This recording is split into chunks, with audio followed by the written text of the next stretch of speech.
মালিক তুমি জান্নাতে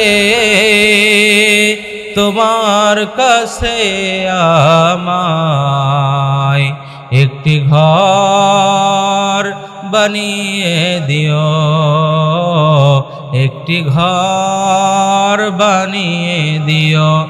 মালিক তুমি জান্নাতে তোমার কাছে আমায় একটি ঘর বানিয়ে দিও, একটি ঘর বানিয়ে দিও।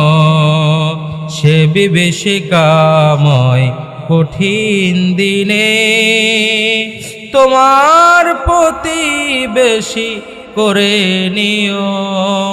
মালিক তুমি জান্নাতে তোমার কাছে আমায় একটি ঘর বানিয়ে দিও।